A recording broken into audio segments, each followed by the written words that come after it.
Bonjour à tous.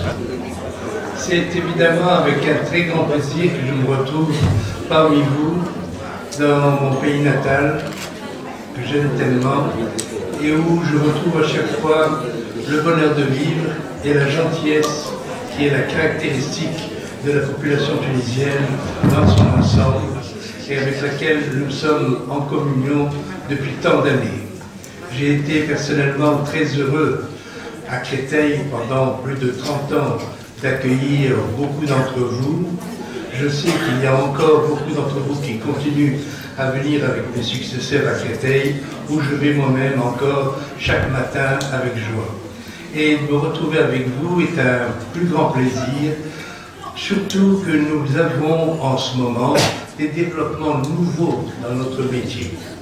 Nous avons depuis longtemps ensemble une amitié très forte avec tous vos leaders, tous vos enseignants, tous ces amis qui justement sont là aujourd'hui, M. Ramdan, Mme Mayed et Mme Matri, et tous les amis, M.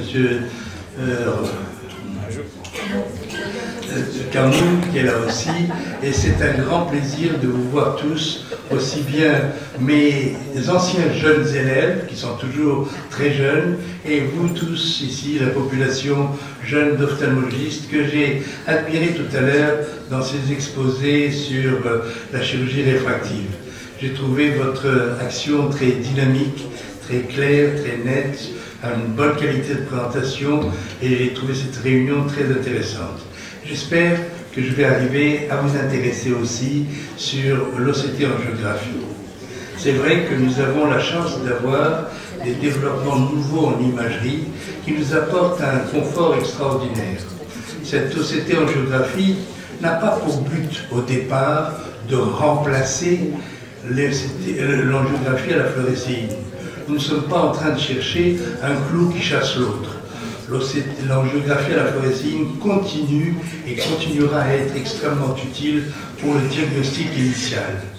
Mais obtenir un moyen de diagnostic et de suivi sans difficulté pour les patients, sans injection intraveineuse, avec une facilité de réalisation considérable, est un progrès indiscutable qui permettra une meilleure surveillance de l'ensemble de nos patients, plus régulière, des contrôles parfois mensuels entre les injections, et qui nous permettra de connaître exactement l'efficacité de nos thérapeutiques. Voyons ce que cette OCT en géographie peut nous apporter dans la maculopathie diabétique. Et surtout, voyons si l'on peut faire à la fois une approche qualitative et quantitative. Ici, ce sont mes habituelles disclosures. Et voyons tout d'abord l'approche qualitative. Vous savez que très récemment, nous avons réuni un petit peu nos connaissances sur la maculopathie diabétique étudiée en OCT en géographie, qui est paru dans un ouvrage en français et en anglais, et qui est à votre disposition si vous le souhaitez, qui sera largement diffusé. En fait, voyons ce qu'il faut d'abord envisager en termes d'approche qualitative. Vous savez que l'angiographie à la fluorescéine a été pendant de très longues années le gold standard pour le diagnostic et pour le pronostic de la rétinopathie diabétique, pour sa détection précoce et pour le diagnostic de l'apparition de néovaisseaux, mais aussi pour le traitement les indications de traitement et la surveillance. L'OCT en géographie est maintenant une nouvelle méthode d'évaluer les vaisseaux rétiniens, permettant pour la première fois la visualisation distincte à la fois du plexus capillaire rétinien superficiel et du plexus capillaire profond. Notre but dans cette étude était de faire d'une part cette étude qualitative et d'autre part une surveillance quantitative et entièrement automatisée de la microvascularisation foveolale au cours de la maculopathie diabétique grâce à l'OCT en géographie.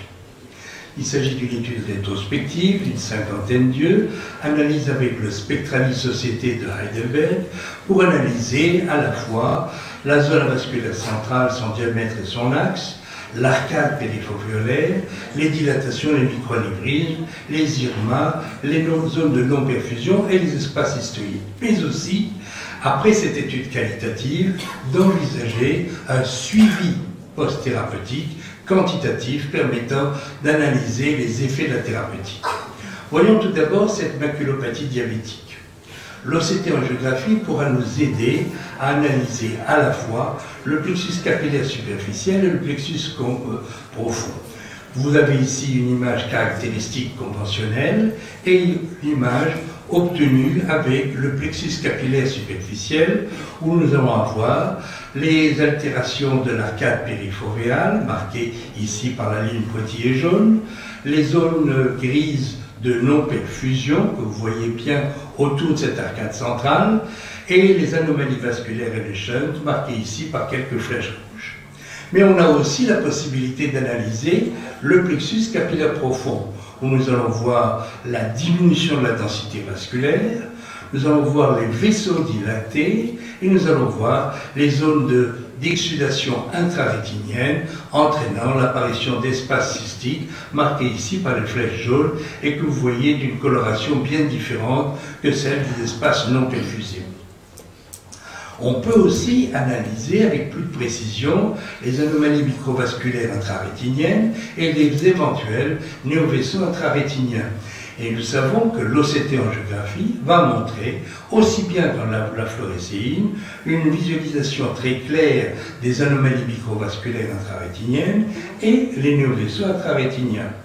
Nous aurons ici l'identification de la localisation exacte de ces IRMA et de ces néovaisseaux, la visualisation des zones ischémiques maculaires et extramaculaires et la visualisation de quelques microanévrismes comme des structures saculaires ou fusiformes marquées ici par les flèches vertes. Vous pourrez voir aussi qu'on peut apercevoir en moyenne périphérie la morphologie des néovaisseaux rétiniens qui, ici, lorsque nous sommes en OCT-angiographie, ne présentent pas de phénomène de diffusion et peuvent être analysés avec une très grande précision et ultérieurement, nous pourrons évaluer par leur persistance ou leur disparition l'efficacité d'un traitement par photocoagulation périphérique. Nous pourrons aussi analyser les néovaisseaux vitréorétiniens. Et nous allons les voir bien visibles avec cette identification de ces néovaisseaux, que vous voyez ici entourés par la ligne pointillée verte. Et nous voyons aussi sur le C-scan les relations anatomiques et topographiques avec les zones ischémiques, marquées ici par les flèches rouges. Et sur le B-scan, c'est-à-dire la coupe habituelle, nous aurons une confirmation diagnostique assez facile sur ces sections en coupe antéro-postérieure.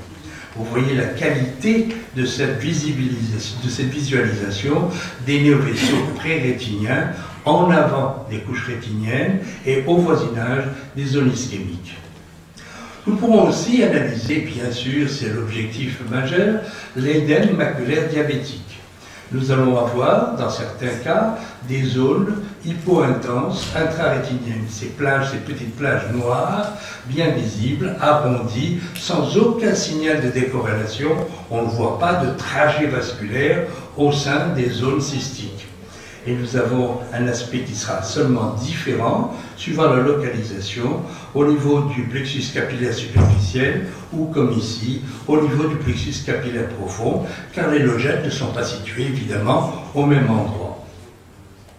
Nous aurons ici cette bonne visibilité, aussi sur les coupes en B-scan, qui nous montrent en haut, à la partie la plus interne, celle correspondant au plexus capillaire superficiel, ou plus profondément, celles qui correspondent au plexus capillaire profond. Et vous avez ici côte à côte les deux images, superficielle et profonde, et la coupe en B-scan. Vous voyez à quel point ces trois images sont utiles pour localiser, comprendre et analyser exactement ce qui se passe dans le tissu rétinien. Nous pouvons avoir un deuxième aspect lié à l'édème maculaire, qui est l'apparition d'espaces intrarétiniens grisâtres, comme ici entourés de cette ligne rouge, où nous avons un signal de décorrélation, c'est-à-dire ce signal blanc vasculaire, qui est relativement faible, grisâtre, à peine décelé. Il est essentiellement dû à des mouvements browniens des molécules à l'intérieur des espaces histoïdes. Il y a à l'intérieur de ces espaces histoïdes des petites molécules très fines qui font un petit mouvement et qui donnent cet aspect un peu grisâtre sur les coupes. On peut le voir aussi sur les coupes en B-scan, que ce soit celle-ci qui est en angiomode ou la deuxième coupe qui est en mode structurel habituel. Et vous voyez la différence. En haut, tout ce qui est point blanc, c'est vasculaire. En bas, les aspects vasculaires se voient moins et on voit essentiellement le tissu dans l'OCT de structure. Il faudra vraiment que nous apprenions tous à bien interpréter à la fois l'OCT de structure, qui devient maintenant quelque chose de bien connu par chacun d'entre nous, et l'OCT en angiomode, en B-scan, qui nous permet de localiser par les points blancs, certaines imageries les font apparaître en rouge, par les points qui apparaissent, qui sont les images vasculaires en section. Et vous voyez ici sur cette coupe, les petits points que nous voyons à la partie supérieure correspondent au plexus capillaire superficiel et au plexus profond, et les zones inférieures correspondent à la vascularisation de la choroïde capillaire et de la choroïde. On peut avoir aussi, quand on examine un édème maculaire diabétique, des foyers hyper intenses, bien visibles, ici marqués par ce carré vert, habituellement dû à la présence d'un exudat, un exudat lipidique qui va réfléchir la lumière et qui doit être distingué de structures perfusées, vasculaires, qui elles aussi vont apparaître comme des zones hyper intenses, des foyers hyper intenses, ici entourés d'un carré rouge, et qui est dû au contraire à la présence de microanévrismes. Et la distinction peut se faire par l'existence d'un masquage vers l'arrière. Si nous regardons ici les coupes en B-scan, nous avons d'un côté la structure qui a un fort signal de décorrélation entouré d'un carré vert et qui est dû à un exudat lipidique qui entraîne un backshadowing, un ombrage vers l'arrière, et au contraire, une structure vasculaire, un petit groupe de microanévrismes ici, qui va aussi apparaître comme hyper réflective, mais qui derrière n'entraîne pas de backshadowing. Ce n'est pas une structure qui réfléchit la lumière, c'est une structure qui est vascularisée, et c'est le passage de sang à l'intérieur qui donne cet aspect hyper réflectif blanc. Et nous pourrons donc ainsi, en examinant non seulement le C-scan, l'image en face, mais en examinant aussi l'image en B-scan, en section, en angiomode, voir et faire la différence entre ce qui est dû à des vaisseaux anormaux, microanévrisme ou dilatation ou autre, ou ce qui est dû à un exudat lipidique qui lui entraîne un ombrage vers l'arrière. Nous allons pouvoir aussi, et c'est peut-être ce qui est le plus précieux dans l'OCT angio, ajouter une information nouvelle. C'est celle d'évaluer l'ischémie maculaire. Vous avez tous, bien sûr, eu l'occasion de traiter des édèmes maculaires, de voir l'édème maculaire disparaître complètement et le patient avoir un progrès d'acuité visuelle variable, parfois maximum, parfois au contraire très faible. Et ceci est dû à l'existence ou non d'une composante ischémique importante ayant entraîné la mort plus ou moins étendue de cellules sensorielles et de cellules visuelles. Il est donc tout à fait important pour nous d'être capables d'évaluer cette composante ischémique, d'abord pour donner un pronostic avant notre traitement, et surtout pour envisager de traiter les édèmes maculaires diabétiques, même s'ils ont encore une bonne acuité visuelle, et peut-être même surtout s'ils ont encore une bonne acuité visuelle, avant que se produise cette composante ischémique dont les effets seront irréversibles. Il est donc tout à fait important de suivre nos diabétiques et d'analyser grâce à l'OCT angiographie, non seulement la présence de l'édème maculaire que nous savions déjà reconnaître par l'OCT de structure, de reconnaître l'existence de la composante ischémique. Celle-ci peut être variée. Dans certains cas, eh bien, il n'y a presque pas d'ischémie maculaire, c'est-à-dire on voit bien des microanévrismes, on voit bien les logettes noires arrondies à bord net de logettes cystoïdes, mais on ne voit pas de territoire ischémique, très peu de zones d'hypoperfusion, très peu de zones où il n'y a plus de trajet vasculaire. Ça, c'est une forme mineure. Puis on peut avoir, bien sûr, une forme déjà un peu plus accentuée, avec une ischémie maculaire focalisée en différents points. Et vous les voyez ici très bien, tout autour de la zone avasculaire centrale. Il n'y a pas de zone confluente, mais il y a plusieurs petites zones, marquées ici par des flèches jaunes, où nous avons une interruption du trajet du lit capillaire rétinien et où il y a une non-perfusion localisée du territoire rétinien. Et puis on peut avoir des formes beaucoup plus accentuées avec une ischémie maculaire extensive où nous aurons des zones confluentes sans signal de décorrélation avec une diminution majeure de la densité capillaire dans la région maculaire et donc une absence de perfusion dans tout le territoire périfovéal entraînant bien sûr des dégâts fonctionnels et une modification de l'acuité visuelle. Bien entendu, on pourra aussi faire une évaluation qualitative des effets du traitement. Mais il ne faut pas s'attendre à un effet majeur, c'est-à-dire que le traitement qui joue sur la perméabilité des vaisseaux ne rend pas la perfusion des territoires déjà oblitérés. Lorsqu'il y a ischémie, lorsqu'il y a oblitération d'un capillaire, les parois du capillaire sont altérées et entraînent une oblitération et jusqu'à présent, il n'y a pas de récupération des territoires de non-perfusion. Il faut donc envisager les traitements, que ce soit le traitement systémique général ou le traitement local, avant que se produisent les territoires d'ischémie. Toutefois, il y a quand même une certaine amélioration. Vous voyez ici, au départ, un patient avant traitement, et 4 semaines après injection intravitréenne, on a une certaine augmentation de la densité capillaire et une réduction des zones de non-perfusion, de drop-out, du lit capillaire. Ceci, c'est l'évaluation qualitative qui nous permet donc de voir que le traitement a bien eu un effet, mais ne fait pas disparaître complètement ni les zones de non-perfusion, ni récupérer la valeur fonctionnelle complète, exacte qu'il y avait avant. Et si l'on faisait des études en micropérimétrie, on s'apercevrait que les territoires qui ne répondaient plus continuent à avoir une réponse relativement faible. Mais ceci accompagne quand même la régression de l'exsudation obtenue par les injections intravitréennes habituelles, quelle que soit la thérapeutique obtenue. Et donc, alors que sur l'OCT en face, il n'y a qu'une amélioration partielle, sur l'OCT de structure en section antéro-postérieure, vous voyez la régression presque complète des logettes d'édème et l'amélioration du profil de la rétine interne et de la dépression fovéale. Donc cette étude qualitative nous permet de connaître, de comprendre ce qui se passe au cours de la maculopathie diabétique avec ses différentes composantes, que ce soit les dilatations, les microanévrismes, que ce soit les diffusions et les édèmes, ou que ce soit les non-perfusions et les oblitérations ischémiques. Mais nous voulons aussi avoir une évaluation quantitative.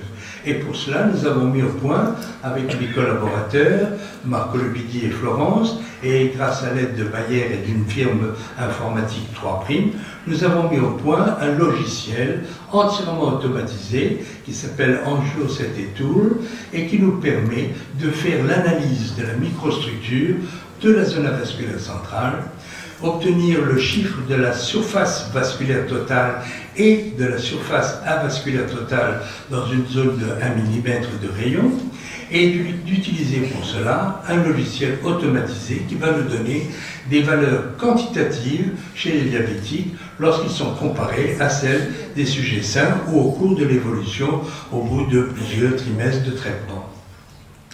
L'AngioCT va commencer d'abord par nous donner une image détaillée et tout à fait précise de l'ensemble du lit vasculaire, comme ici chez un sujet sain normal.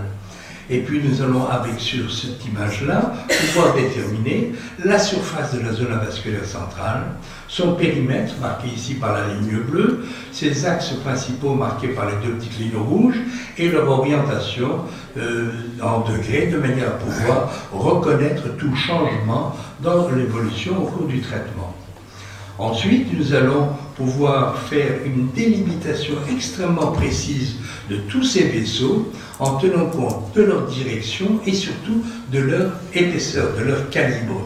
Nous savons que dans la maculopathie diabétique, il y a dilatation, mais qu'il y a aussi oblitération, donc des variations de calibre. Et une simple mesure par délimitation ne suffirait pas, il faut aussi, pour pouvoir connaître exactement l'effet du traitement, pouvoir juger du calibre de ces vaisseaux. Nous allons ensuite faire une mesure extrêmement précise sur la zone de 2 mm au centre, qui correspond essentiellement à l'acuité visuelle centrale. C'est sur cette zone-là c'est de cette zone-là que dépend l'acuité visuelle centrale après correction. Et nous allons pouvoir avoir l'analyse quantitative avec des chiffres ici. Excusez-moi, il y a une petite erreur en bas. C'est à gauche le lit capillaire superficiel, à droite le lit capillaire profond. Vous voyez que les chiffres sont voisins sans être totalement identiques. Il y a effectivement une différence chez les sujets normaux dans la densité, dans la surface, dans la densité des vaisseaux, dans la surface des zones avasculaires entre le lit capillaire superficiel et le lit capillaire profond, ce qui est d'ailleurs très compréhensible puisque vous avez bien reconnu que dans le lit capillaire superficiel, nous avons les artérioles et les vénules radiaires qui rejoignent l'arcade périfovéolaire centrale, alors que dans le lit profond, c'est un lit exclusivement capillaire, dans lequel il n'y a pas d'artériole, il n'y a pas de vénule, il y a seulement un lit capillaire qui, lui, est anastomosé de la profondeur vers l'intérieur, vers les artérioles et les vénules du lit capillaire superficiel. C'est donc un lit qui est en dérivation, qui n'est pas le même. Mais en fait, les choses sont encore plus compliquées, car il existe donc des vaisseaux intermédiaires entre le superficiel et le profond, les communications, et l'arcade elle-même, l'arcade périfovéolaire que nous connaissons bien depuis longtemps puisqu'on la voyait en angiographie à la fluorescine, l'arcade est composée à la fois par la fusion des deux couches, la couche superficielle, la couche profonde et même la couche intermédiaire, et c'est l'ensemble qui se réunit pour former l'arcade anastomotique périfovéolaire. On peut aussi, grâce à l'OCT-angiographie, faire une analyse en profondeur très détaillée. On aura un signal de décorrélation qui peut être dû soit au superficiel, soit au lit profond. Et on peut avoir des coupes qui sont ici sur une seule C-scan, ou bien on peut avoir tous à la fois. Ici, nous avons à la fois le superficiel et le profond. Nous pouvons aussi avoir des détails pour voir les dilatations capillaires ou les microanévrismes, marquées ici par des petites flèches. On peut aussi séparer en couleurs différentes, ici le lit capillaire superficiel que nous voyons en rouge et le lit capillaire profond que nous faisons apparaître en bleu. Regardez la topographie de ce lit capillaire. Vous pouvez petit à petit arriver à distinguer des petites étoiles vasculaires au centre. Vous voyez ici, je ne sais pas si vous arrivez de loin, allez voir, il y a le centre, et ça radière par là. Et il y a toute une série de petites étoiles qui ne sont pas très bien distinguées les unes des autres, c'est pas géométrique, mais si on les regarde, on s'aperçoit bien que ce n'est pas du tout la même structure. Je vais essayer de revenir en marche arrière. Vous voyez ici les artères et les vénules radiaires et leur dilatation en branche habituelle. Et ici, au contraire, les étoiles capillaires, et il n'y a plus de vaisseau radiaire. Il y a quelques superpositions qui persistent encore, très peu avec le spectraliste, qui arrive à faire des segmentations extrêmement précises. D'autres appareils ont de gros problèmes de projection entre le superficiel et le profond. On pourra évidemment rendre les deux plexus dans une vision en perspective, avec deux couleurs différentes, où nous voyons très bien les deux lits capillaires à la fois. Nous pourrons aussi voir les jonctions entre ces deux lits capillaires, ici marquées par les flèches jaunes, entre le lit superficiel et le lit profond, et voir les anomalies qui peuvent se développer et qui sont marquées ici en violet. Nous aurons quelques anomalies, comme ici, entourées par des cercles ronds, où nous avons la jonction entre les deux lits capillaires et parfois des petites ectasies capillaires, comme c'est marqué ici par les cercles. Et puis nous allons faire cette mesure quantitative. Nous allons avoir 3 images successives obtenues automatiquement.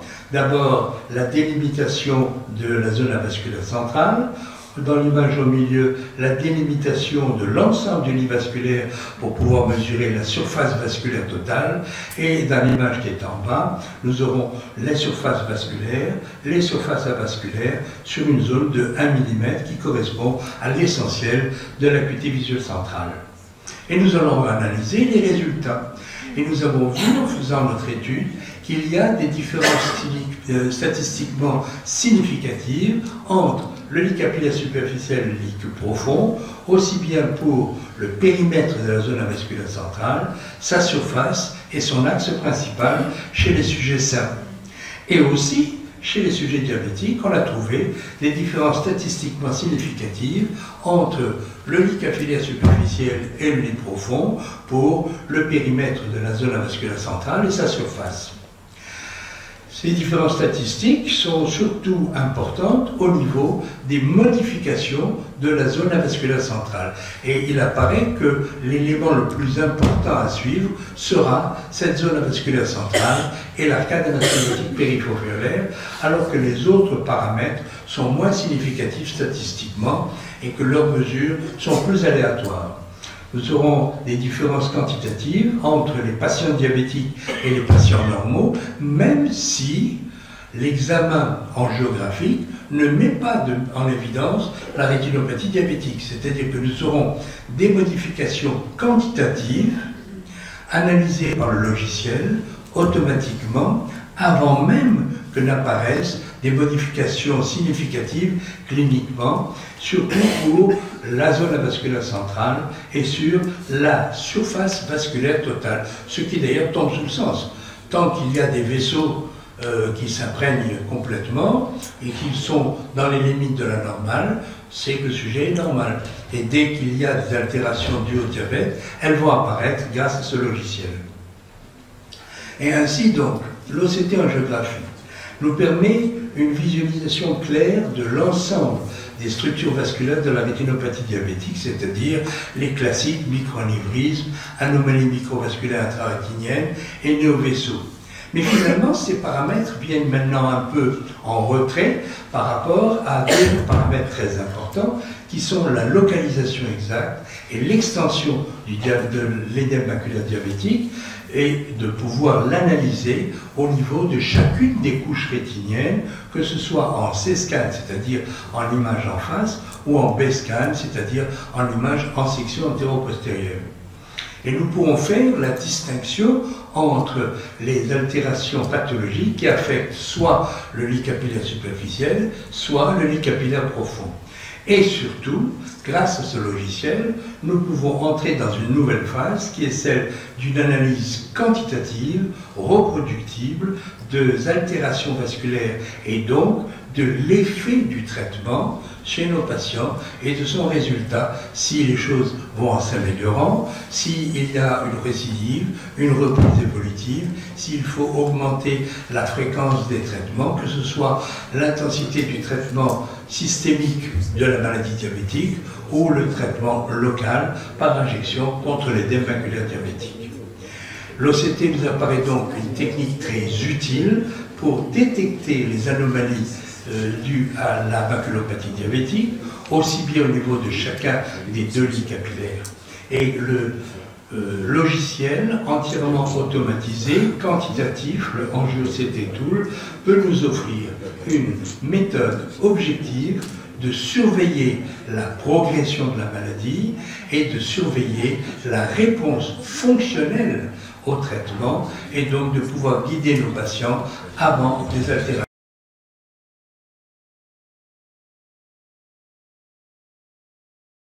irréversibles.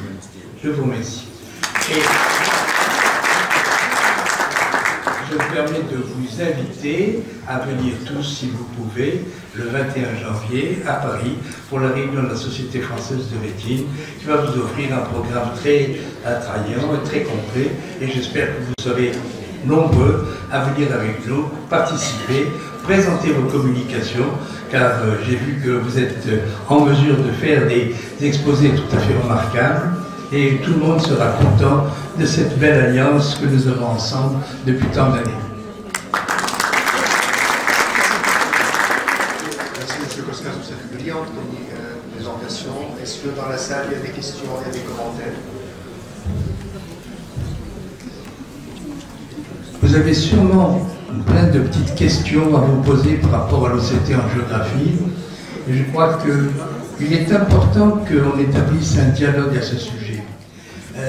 Il y a des personnes qui pensent que l'angiographie à la fluorescéine fait partie du passé. Il y a d'autres personnes qui pensent que l'OCT de structure nous apporte tous les éléments de diagnostic et de suivi. Et aujourd'hui apparaît l'OCT en géographie qui voudrait concilier les deux idées et nous montrer l'intérêt de toutes ces explorations.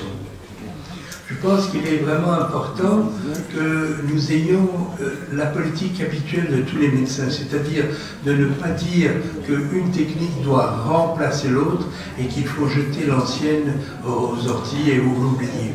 Il faut savoir que pour le diagnostic initial, l'angiographie à la fluorescéine restera extrêmement précieuse parce qu'elle ne nous montre pas que les vaisseaux, elle nous montre aussi les tissus rétiniens, elle nous montre les drusènes, elle nous montre le matériel, elle nous montre les imprégnations, elle nous montre les hémorragies, elle nous montre les exsudats, etc.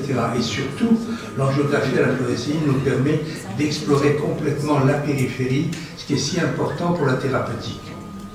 Mais l'angiographie à la fluorescéine ne peut pas être répétée très souvent car pour tout le monde, elle constitue quelque chose de difficile. Et avant tout pour nos patients, leur demander une injection intraveineuse très fréquemment, théoriquement tous les mois, puisque nous savons que le contrôle mensuel, c'est bien ce qui donne les meilleurs résultats, leur proposer une angiographie tous les mois est quelque chose de difficile et douloureux pour les patients, pour leurs familles, pour les infirmières, pour beaucoup d'efforts.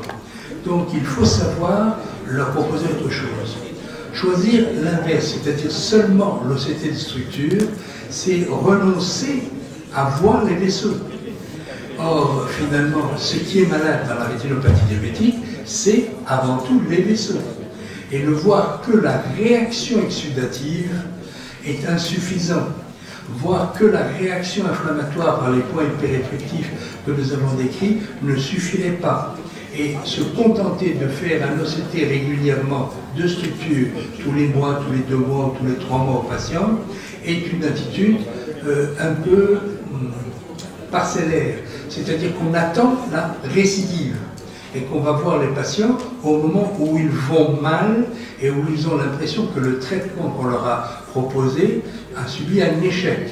Alors que si nous faisons des contrôles plus fréquents, plus répétés, je ne dis pas forcément tous les mois, mais plus répétés, avec des photos simples, sans injection, comme en OCT en géographie, nous pourrons effectivement les voir avant que la récidive soit accentuée, donc avant qu'ils aient la déception de l'échec, et redécider du traitement selon la technique treat and extend, qui marche très bien, et avoir ainsi des résultats plus satisfaisants. Les patients n'auront jamais cette impression de vision qui monte et qui descend, mais gardent leur vision et ce qu'ils peuvent obtenir comme meilleur résultat. Et je pense que c'est comme toujours les attitudes de compromis, d'utiliser toutes nos connaissances qui nous donneront les meilleurs résultats, en plus avec, pour les patients, moins de fatigue, pour les médecins, moins d'efforts puisque les photos peuvent être prises par les techniciens, et pour les frais médicaux, des frais relativement moindres, car l'OCT en géographie, une fois l'appareil acquis, ne va pas entraîner des frais considérables et peut être obtenu à un tarif abordable pour nos patients. Je vous sais une question. On a l'impression en clinique, quand on voit les malades, que dans ces pathologies vasculaires, que ce soit dans les otites veineuses ou dans la rétinopathie diabétique, que c'est le réseau profond qui prend plus les lésions. Elles sont beaucoup plus nettes et beaucoup plus étendues dans le réseau profond. Comment est-ce qu'on explique ça? Absolument. Le réseau profond est alimenté par des fait de capillaires seulement, alors que le réseau superficiel comporte toutes les artérioles. Donc l'arrivée maximum de sang dans le réseau artériel, puis disséminé dans le lit capillaire avant d'être drainé par les vénules. Donc c'est un réseau à forte circulation, alors que le réseau profond est un réseau à faible circulation et qui est en dérivation en quelque sorte. Et donc il souffre plus. D'autre part, on a constaté une chose, c'est que lorsque on traite des patients qui ont un édème maculaire et qu'on voit après les injections disparaître les logettes, on s'aperçoit que ces logettes étaient dans un territoire non perfusé et que le territoire où étaient les anciennes logettes est un territoire ischémique non perfusé et que les récidives, quand elles se produiront toujours dans ce même tissu, ou peut-être même plus loin si l'ischémie s'étend, mais l'ischémie initiale est celle où se produisent les logettes et celle où elles récidivent. Et c'est pour nous une indication extrêmement importante d'avoir cette OCT-angiographie, car on peut dépister les premiers territoires, les petits territoires confluents de non-perfusion, et se rendre compte que ce patient-là, même s'il a encore une très bonne acuité visuelle, nécessite un suivi et un traitement prolongé. Nous verrons tout à l'heure dans le cas clinique que je vais vous présenter, qui est une évolution sur 4 ans, ce qui fait l'évolution, ce qui permet la conservation de l'acuité visuelle et ce qui fait les récidives et la nécessité de traiter finalement relativement précocement. Que ce soit dans le diabète ou que ce soit dans les occlusions veineuses, on avait pris l'habitude de dire que c'est des maladies qui évoluent lentement. Pour les occlusions veineuses, on disait qu'il fallait les traiter au bout de quelques mois, attendre la récupération fonctionnelle, etc. En fait, on s'aperçoit que les traitements actuels par injection intravitréenne doivent être entrepris précocement dès qu'on a la preuve qu'il y a une altération et un trouble de la perfusion pour éviter la constitution de l'ischémie qui, elle, est irréversible. Une précision, s'il vous plaît, M. Koskas. Depuis les années 84, je me rappelle, lorsque j'étais dans votre service, l'analyse quantitative de la surface entourée par l'arcade, depuis ce temps-là, je me rappelle qu'on l'a mesuré, il avait un logiciel, et je me rappelle même d'une thèse qui a été faite dans ce sens. Alors, ce que je vous pose, est-ce que l'apport de l'OCT angio, il est plus précis de mesurer cette surface, ou bien c'est le plan superficiel et le plan profond qui sont bien analysés avec l'OCT angio, qui constitue vraiment un apport? En fait, les logiciels qu'on avait fait autrefois sur l'angiographie à la fluorescéine ne fonctionnaient vraiment que sur les très bonnes angiographies. Car voir le lit capillaire maculaire, on arrive à le voir sur l'angiographie à la fluorescéine, mais il est toujours quand même beaucoup moins contrasté, beaucoup moins visible, dès qu'il y a un certain degré d'opacité des médias, ou dès qu'il y a justement un trouble du débit, le contraste avec lequel on voit le lit capillaire diminue, et les images que l'on faisait à l'époque, le logiciel qu'on employait à l'époque, ne sont plus utilisables. Ce sont, comme on dit, des mauvais cas qu'on est obligé de sortir où on n'a pas de réponse. Tandis qu'actuellement, avec l'OCT angiographie, on a un contraste extrêmement fort que vous avez vu sur les images, et la délinéation du lit capillaire devient extrêmement précise, même en cas de cataracte, et donc on arrive à avoir des mesures quantitatives qui sont significatives pour pratiquement tous les patients. Oui.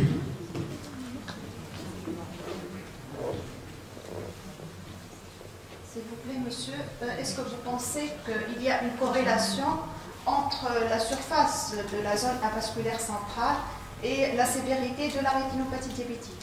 Oui, d'une manière certaine, c'est ce qui a été démontré, qu'actuellement, au point de vue qui nous intéresse le plus, c'est-à-dire l'acuité visuelle centrale, les modifications de la zone avasculaire centrale, son diamètre, la rupture de l'arcade, sont des éléments statistiquement significatifs, sans aucun doute, pour la sévérité, pour le suivi.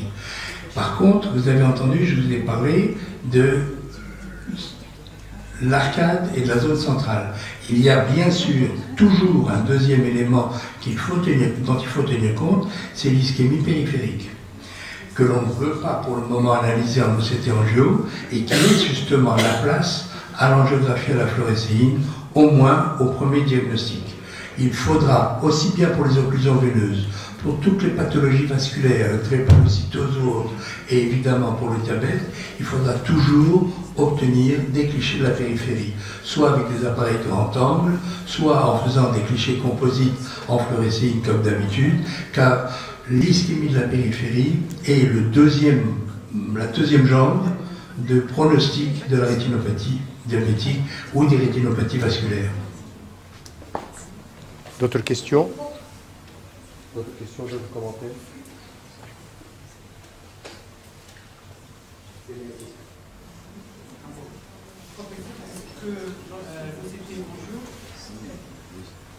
Est-ce que l'OCT en jour peut nous donner des éléments qui nous orientent vers l'utilisation ou bien des anti-angioliniques ou bien d'autres tests? Oui, j'ai compris ta question. Est-ce que les anti-inflammatoires, les anti-VEGF peuvent être guidés par l'OCT angio? Je pense que c'est pas exactement comme ça. Il faut prendre le problème en sens inverse. Quelles sont les différences qui existent entre ces deux approches thérapeutiques? Les corticoïdes, les implants corticoïdes ont un but essentiellement anti-inflammatoire, assez efficaces, et même ceux qui sont les plus efficaces sur la composante inflammatoire. Les anti-VEGF ont une action aussi anti-inflammatoire, mais moins accentuée, et ils ont surtout une action qui est améliorer la perméabilité du lit capillaire, et donc éviter la réaction exudative. Ils ont donc des actions qui sont légèrement différentes. Selon le tableau devant lequel nous nous trouverons, nous serons amenés à choisir l'un ou l'autre. C'est-à-dire que, par exemple, dans les occlusions veineuses, il y a souvent une réaction inflammatoire assez forte, assez accentuée, qu'on va retrouver par les points hyperréflectifs que l'on voit dans le tissu rétinien. Par contre, dans le diabète, la maladie est beaucoup plus chronique, beaucoup plus lente. Il y a une réaction inflammatoire aussi, mais il y a surtout un trouble de perméabilité du lit capillaire. Autrement dit, dans le diabète, on aura tendance, sans que ce soit une contrainte, mais on aura tendance à commencer par les anti-VEGF. Et si on obtient un résultat insuffisant, ajouter une thérapeutique complémentaire avec des stéroïdes à effet prolongé. Au contraire, dans les occlusions veineuses, dans la mesure où il ne s'agit pas de sujets jeunes ou qui ont des antécédents de glaucome, on aura tendance à commencer par les stéroïdes, les anti-inflammatoires stéroïdiens, et éventuellement, en cas de résultat insuffisant ou de reprise, d'y ajouter ou de switcher pour des anti-VEGF. Oui. J'ai vu dans une présentation sur l'épignocytose que les lésions, lorsque l'angiographie est normale, il y a des lésions maculaires qui sont visibles en l'OCT angio. Est-ce que vous ne pensez pas que c'est un examen qui peut être plus précoce que l'angiographie pour dépister les premiers signes de la rétinopathie diabétique, de l'occlusion veineuse? Donc il dit, vous avez parlé de standard angiographie. Est-ce que vous ne pensez pas que l'OCT angio peut être d'un apport plus précoce et plus intéressant? C'est exactement ce que je pense, mais comme je vous l'ai indiqué tout à l'heure, il faut qu'on ait aussi une analyse de la périphérie.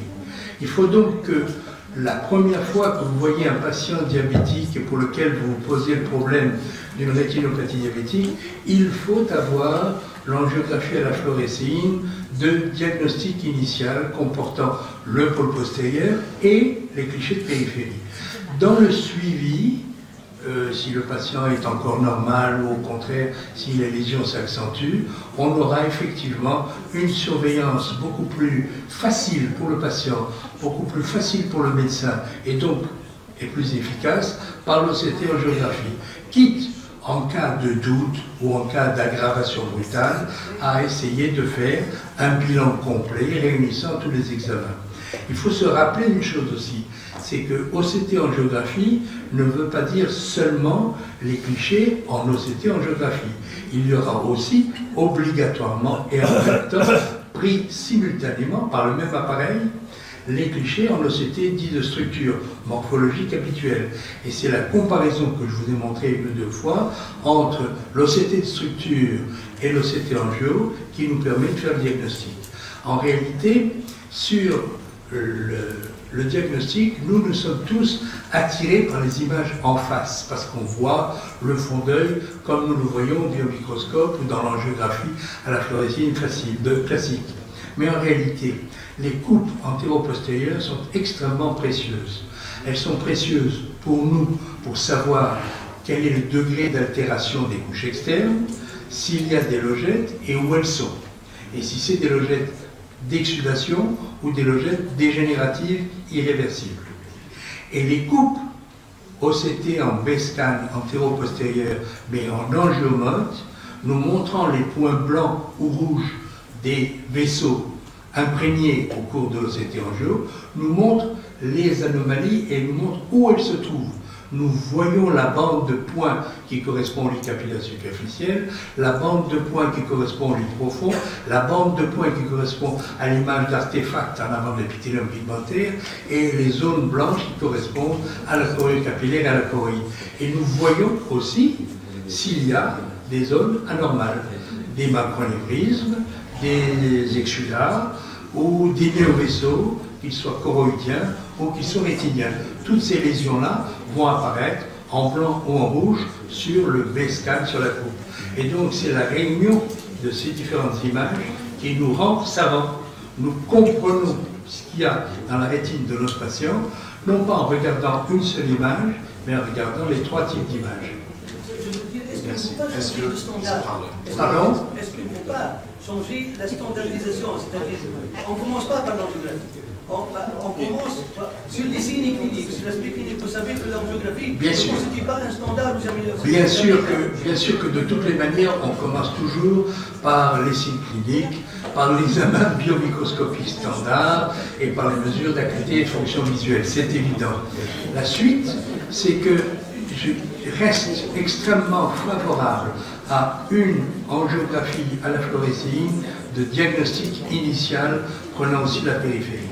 Et à partir de là, je vous engage à ne pas faire ce qu'on fait de plus en plus, c'est-à-dire une surveillance OCT de structure seulement, mais de faire une surveillance OCT de structure plus angio, puisqu'on a les deux à la fois, qui nous donnera toutes les informations. Et en cas de doute, revenir à l'angiographie si nécessaire. Donc finalement, c'est un examen de fluo, puis une série d'examens d'OCT faits par le technicien, qui sont des photos simples, que le médecin seul peut interpréter, mais que le technicien peut faire, plus fréquemment, et il peut donc demander au patient de venir presque tous les mois, juste pour une photo et repartir.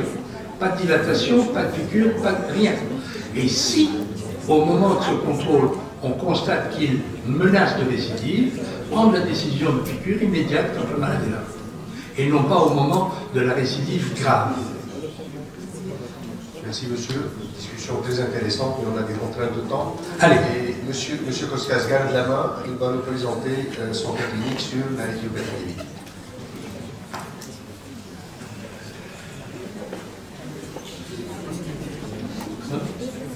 Non, pas une vidéo, c'est la suite. Voilà. Vous savez que à la Société française de rétine, nous avons créé une banque de cas cliniques d'OCT angiographie dans le but justement de diffuser la connaissance auprès de chacun d'entre vous de ce que l'on peut obtenir en OCT angiographie. Et un de ces cas, je vais vous le présenter ici, celui d'une maculopathie diabétique édémateuse suivie et traitée pendant plusieurs années. Un monsieur d'une soixantaine d'années qui est porteur d'un diabète connu depuis 2005, longtemps mal contrôlé. Il a quand même fait un effort récent, sa tension est presque normalisée, il a accepté le passage à l'insuline et a obtenu une petite diminution de son taux d'hémoglobine glycosylée. À ce stade-là, il a une acuité visuelle qui est légèrement diminuée à 20/40e, segmenté, on ne montre rien de spécial, et on constate surtout au fond d'œil, il a des microanévrismes, des exsudats lipidiques. On lui conseille un contrôle métabolique aussi amélioré possible, et une imagerie, et à ce stade, il n'y a pas de décision thérapeutique de prise, on ne fait pas d'injection à ce stade. Voilà l'imagerie classique caractéristique, on constate l'importance des altérations non pas tellement à l'examen du fond d'œil, où on a l'impression de voir juste sur l'enjeu de la fluorescéine quelques microanévrismes disséminés autour de la région centrale, mais finalement un aspect du fond d'œil qui n'est pas très inquiétant. Par contre, les coupes en OCT structurelles mettent en évidence des modifications importantes avec un OMC important, des grosses logettes cystoïdes et des modes d'exsudat que vous voyez ici en blanc très vif tout autour de la région maculaire. Notez que il est tout de suite intéressant de regarder la coupe en OCT horizontale, celle qui est en bas, pour voir ce qui est important dans cet œil, c'est la logette centrale. C'est elle qui entraîne une modification de la vision. Si on fait disparaître la logette centrale, l'acuité visuelle sera meilleure. Mais il y a une deuxième chose extrêmement importante, c'est le tissu rétinien qui est en arrière de la logette centrale. C'est là que se trouvent les cônes centraux, les photorécepteurs centraux. C'est sur ça que l'acuité visuelle repose, c'est ça qui nous permet de lire, d'écrire, de reconnaître un visage. Si cette zone-là est intacte, dès que la logette disparaît, le patient retrouve des dixièmes, même si à côté, il y a des anomalies. Il revient un an plus tard, avec un contrôle métabolique un peu meilleur, mais en fait, aggravation de la maculopathie. Il a quand même 20-32, il ne se plaint pas énormément au point de vue acuité visuelle, mais cette fois-ci, quand on regarde l'angiographie et la fluorescéine, il y a des diffusions dans la région maculaire et périmaculaire qui n'existaient pas avant. Les exsudats laissent diffuser, les microanévrismes laissent diffuser, les vaisseaux sont très tortueux, c'est dilaté, et vous voyez sur la coupe horizontale une énorme logette paracentrale un petit peu, mais qui occupe presque la zone centrale. Toutefois, le tissu rétinien sensible est encore intact, ce qui explique qu'il a quand même une acuité visuelle à 20-32. À ce stade, on prend la première décision d'injection intravitréenne, et dans ce cas, on lui a proposé du ranibizumab. Et vous voyez qu'il y a assez rapidement une régression partielle de l'édème maculaire diabétique et qu'il y a effectivement peu d'altération des couches externes. Notez que lorsque l'on regarde la coupe horizontale, on a toujours les exsudats lipidiques. Comme toujours, ils vont persister très longtemps, ils ne vont pas disparaître rapidement, nous le verrons pour l'évolution, mais déjà sur la coupe verticale, il n'y a plus de logette décelable dans la zone centrale. Malgré l'amélioration de l'acuité visuelle, il remonte à 20-25 avec un score très élevé, il y a persistance quand même de logettes que l'on aperçoit plus ou moins, suivant l'endroit exact où on fait la coupe. On peut avoir un aspect très optimiste ou un aspect quand même plus pessimiste. Vous voyez combien il est important de multiplier les coupes d'OCT pour savoir exactement ce qui se passe chez notre patient. Nouvelle amélioration clinique, le diabète est stable, sous insuline, il a quelques petits problèmes d'hypoglycémie, une très bonne acuité visuelle, et on lui propose à ce stade des injections de Eylea en alternance, œil droit, œil gauche tous les mois. Et on a à chaque fois une régression partielle de l'édème maculaire diabétique avec des logettes qui persistent. Et là, pour la première fois à cette époque, on lui fait le premier examen, l'OCTA. Et on constate, d'une part, comme vous le voyez, une raréfaction importante du lit capillaire, avec un élargissement de la zone avasculaire centrale, de multiples petites zones grises hypoperfusées ou non perfusées, et quelques rares taches noires arrondies de logettes cystoïdes.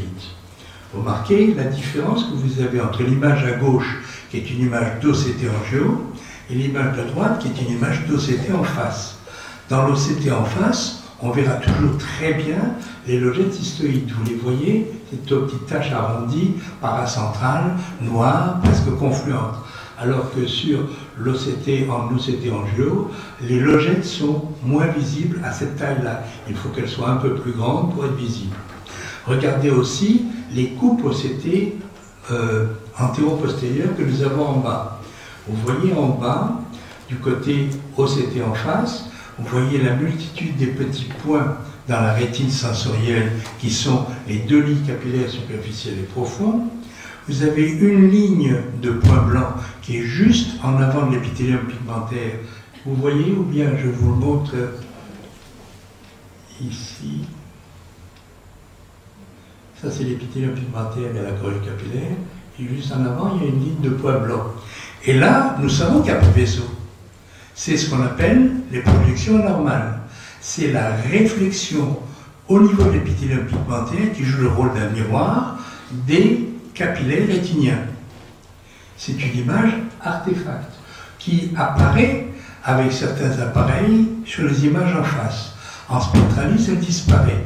Et c'est vous dire à quel point il est important pour interpréter les OCT angios d'avoir non seulement l'image en face, le C-scan, mais aussi le B-scan pour voir où sont les signaux vasculaires. Les points blancs, ou avec certains appareils ils deviennent rouges ou jaunes, peu importe, les points qui sont vascularisés.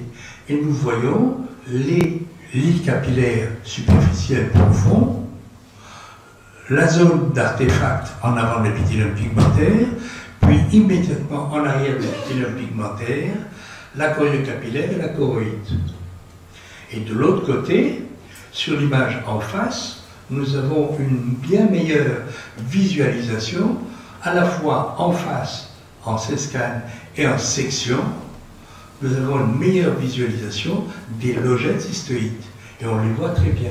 Et quand on a ces 4 images à la fois, nous avons tous les éléments pour faire le diagnostic, savoir ce qui se passe, éliminer les artefacts, évaluer le degré d'édème, évaluer le degré de perfusion ou de non-perfusion. Et si on continue, ici nous allons analyser avec encore plus de précision, nous avons le plexus capillaire superficiel, la zone avasculaire centrale grisâtre, les zones noires de non-perfusion et quelques petites logettes marquées ici par les flèches jaunes. Et les logettes sont différentes des zones de non-perfusion. Pourquoi? Les logettes sont noires, sans aucun vaisseau et à bord arrondi. Les zones de non-perfusion sont grisées, plus ou moins sombres, et à bord losangiques, puisqu'elles sont délimitées par des vaisseaux. C'est facile de faire la distinction. Ça n'est pas toujours possible avec tous les appareils. Il y a des appareils qui font apparaître mieux les logettes cystoïdes que d'autres.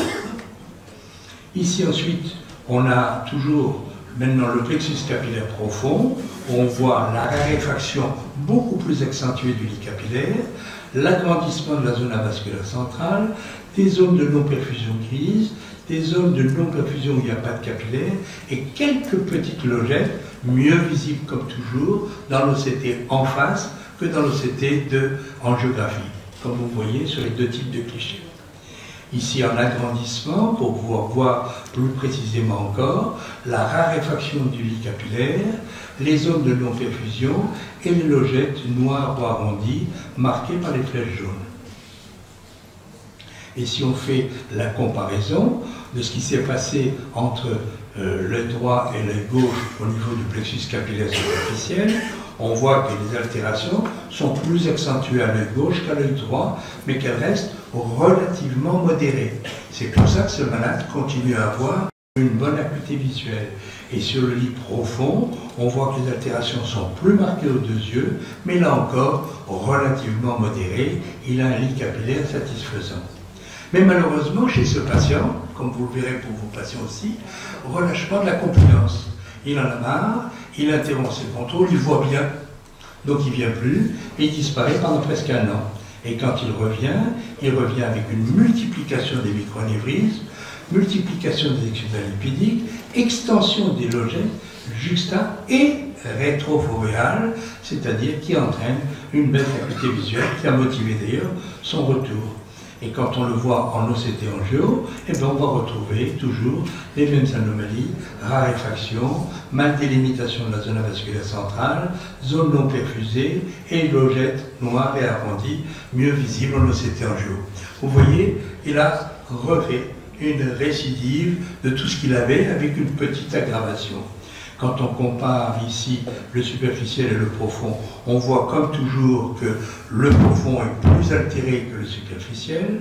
Le superficiel est presque normal, mais avec, vous le voyez, une extension de la rupture de l'arcade en temporale.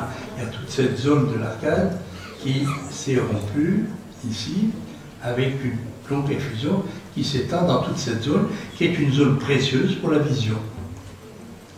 Ici, nous voyons, après traitement, qu'il a une acuité qui se maintient, et effectivement, quand on regarde les blescales, vous voyez, il a toujours des logettes, il a toujours un édème, il a toujours des exudats lipidiques, mais dans la zone centrale exactement, juste en regard du point de fixation, la dépression fovéale est redevenue normale, il n'y a pas de logette à ce niveau, et le tissu sensoriel, les couches externes sont normales. Et donc, on peut comprendre que ce patient se trouve bien. Et effectivement, quand on analyse, on s'aperçoit que l'ensemble, même un peu altéré, n'est pas grave. Il n'y a pas eu de progrès d'une période à l'autre, au bout d'un mois de reprise du traitement, mais les altérations sont toujours à peu près identiques, plus accentuées au secteur profond qu'au secteur superficiel. La même chose ici, je n'insiste pas trop. Un mois plus tard, on a refait un bilan complet, et vous avez ici une image composite qui vous permet d'analyser tout l'ensemble, l'image en face, 3 niveaux du plexus capillaire et les coupes en section, que ce soit en angle mode ou en structurel, qui permet de faire l'analyse de l'ensemble et de faire la comparaison entre les deux plexus superficiels et profonds. Il a donc bien un net progrès d'acuité visuelle à 20-25 et toujours des altérations relativement importantes. Un mois plus tard, peu de progrès morphologiques. Et quand même une accentuation des zones de non-perfusion, une accentuation des logettes. Il y a une récidive partielle, même si l'acuité visuelle reste satisfaisante. Et vous voyez que les dégâts sont loin d'être négligeables. Progressivement, le plexus capillaire s'est altéré aussi bien au niveau du superficiel que du profond, et il y a de nombreuses zones de non-perfusion. La maladie diabétique continue à évoluer malgré tous les efforts, parce que le patient n'a pas dominé complètement tous les éléments du contrôle systémique. Il est resté avec une surcharge pondérale, il a une hémoglobine à 8 et pas à 6, et une tension à 15, il n'est pas parfait. Mais aucun d'entre nous ne peut espérer devenir parfait un beau jour. Nous sommes ce que nous sommes, et quand on est diabétique, on ne peut pas imaginer que l'on va avoir une normalisation totale. Et donc ici, quand nous voyons l'image finale de ce patient, nous voyons qu'en 4 ans, malgré un effort de contrôle métabolique, malgré un traitement prolongé et relativement régulier, malgré quelques interruptions, il a gardé une très bonne acuité visuelle, mais qu'il y a une détérioration lente, presque irréversible, de la perfusion capillaire maculaire qui justifie la prolongation des efforts thérapeutiques. Cet exemple a pour but essentiellement de nous montrer que la maladie diabétique continue. Elle n'est pas guérie par nos injections intravitréennes. La maladie diabétique continue même si le malade fait des efforts de contrôle métabolique, et il faut continuer à les traiter pour essayer de préserver une fonction centrale le plus longtemps possible. Il faut aussi les traiter le plus précocement possible, car tout ce qui est perdu ne reviendra pas. Je vous remercie.